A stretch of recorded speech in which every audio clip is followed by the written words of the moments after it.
नमस्कार मित्रांनो, मी भाग्यश्री प्रधान आणि तुम्ही पाहतात मराठी जी के आन्सर अँड क्वेश्चन। आजचा आपला टॉपिक आहे 3 एप्रिल 2025 चालू घडामोडी म्हणजेच इंटरनॅशनल लेवल आणि नॅशनल लेवलचे current affairs. Daily current affairs आपल्या या चॅनलच्या माध्यमातून तुमच्यापर्यंत पोहोचवण्याचं काम मी करत आहे। मित्रांनो, खरं पाहता स्पर्धा परीक्षा म्हटलं की जनरल नॉलेजचे प्रश्न किमान 10 ते 15 कोणत्याही प्रश्न पत्रिकेमध्ये विचारले जातात।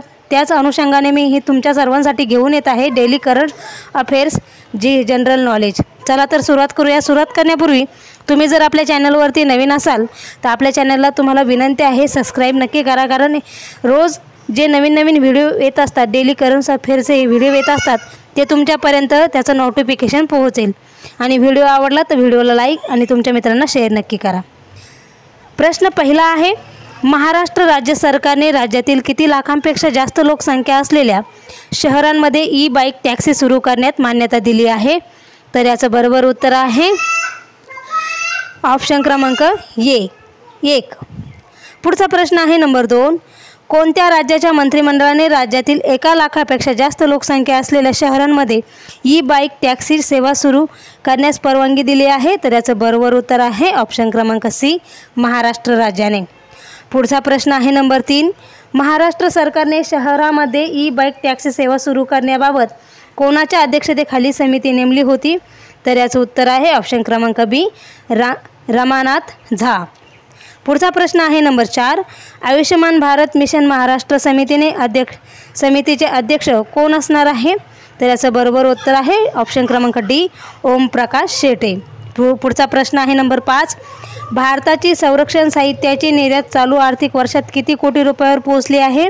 तर याचं बरोबर उत्तर आहे ऑप्शन क्रमांक सी, 23,622 कोटी रुपये। पुढचा प्रश्न आहे नंबर 6, भारताने किती वर्षापर्यंत संरक्षण निर्यात 50,000 कोटीपर्यंत नेण्याचे उद्दिष्ट ठेवले आहे? तर याचं बरोबर उत्तर आहे ऑप्शन क्रमांक बी, 2029 पर्यंत। पुढचा प्रश्न आहे नंबर 7, RBIच्या माहितीनुसार 2000 किती टक्के नोटा बँकिंग प्रणालीमध्ये परत आल्या आहे?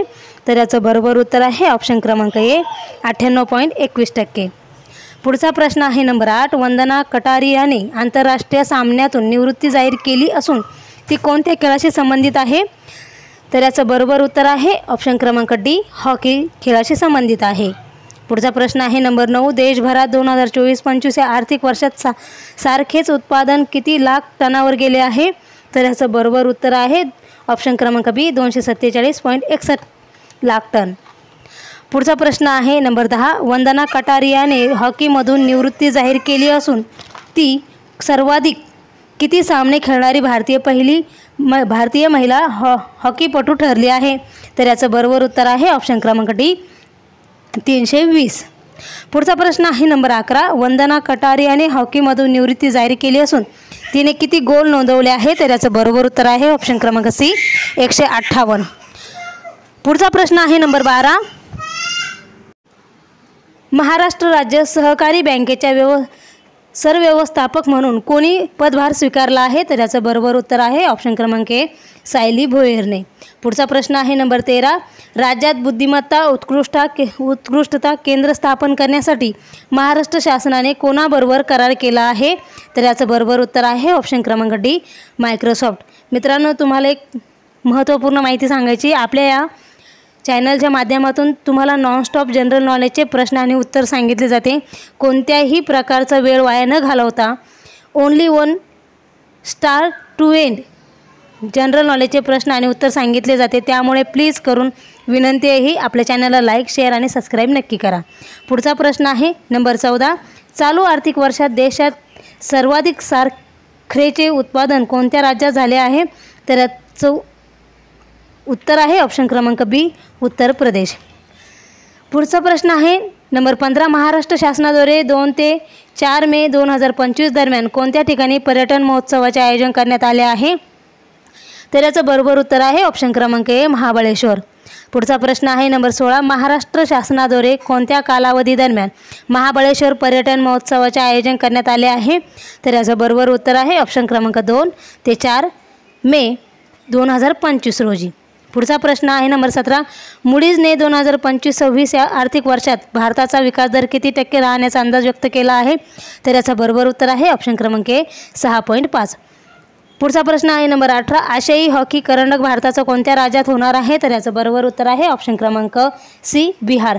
मित्रांनो, तुम्हाला एक माहिती सांगायची आहे. जर तुम्हाला कोणत्याही जनरल नॉलेजच्या टॉपिक वर PDF पाहिजे असेल, प्रश्न आणि उत्तराची PDF पाहिजे असेल, तर डिस्क्रिप्शन बॉक्समध्ये माझा व्हॉट्सअप नंबर दिलेला आहे. त्याच व्हॉट्सअप नंबरवरती संपर्क साधावा. पुढचा प्रश्न आहे नंबर 19. कोणत्या राज्यात भारतातील पहिले गोठलेले प्राणी संग्रहालय स्थापन करण्यात आले आहे? तर याचं बरोबर उत्तर आहे ऑप्शन क्रमांक बी, पश्चिम बंगाल. पुढचा प्रश्न आहे नंबर 20. कोणत्या राज्याच्या सौदागिरी ब्लॉक प्रिंटला GI टॅग प्राप्त झाले आहे? तर याचं बरोबर उत्तर आहे ऑप्शन क्रमांक डी, गुजरात या राज्याला. पुढचा प्रश्न आहे नंबर 21. सरहुल उत्सव कोणत्या राज्यात साजरा केला जातो? तर याचं बरोबर उत्तर आहे ऑप्शन क्रमांक ए, झारखंड. पुढचा प्रश्न आहे नंबर 22. भारतीय महिला हॉकीपटू वंदना कटारियाने आंतरराष्ट्रीय सामन्यातून निवृत्ती जाहीर केली असून ती कोणत्या राज्याशी संबंधित आहे? तर याचं बरोबर उत्तर आहे ऑप्शन क्रमांक सी, उत्तराखंड. पुढचा प्रश्न आहे नंबर 23. दरवर्षी अंधत्व निवारण सप्ताह कधी साजरा करण्यात येतो? तर याचं बरोबर उत्तर आहे 1 ते 7 एप्रिल या दरम्यान. पुढचा प्रश्न आहे number 24. The great conciliator Lal Bahadur Shastri and the transformation of India हे बुक कोणी लिहिले आहे? तर याचं बरोबर उत्तर आहे ऑप्शन क्रमांक डी, संजीव चोपडा यांनी लिहिलं आहे. पुढचा प्रश्न आहे पुढचा आणि शेवटचा 25. एक्झरसाइज टायगर ट्रम्प हा द्विपक्षीय सैन्य अभ्यास कोणत्या 2 देशामध्ये होत आहे? तर याचं बरोबर उत्तर आहे ऑप्शन क्रमांक डी, भारत आणि अमेरिका. मित्रांनो, इथेच थांबूया. हे होते 3 एप्रिल 2025च्या चालू घडामोडी. व्हिडिओ जर आवडला असेल तर प्लीज करून विनंती आहे, पुन्हा सांगते, आपल्या व्हिडिओला लाईक करा, तुमच्या मित्रांपर्यंत शेअर करा आणि आपल्या चॅनलला सबस्क्राईब नक्की करा. व्हिडिओ शेवटपर्यंत पाहिल्याबद्दल तुमचे सर्वांचे मनापासून धन्यवाद मानते. इथेच थांबते.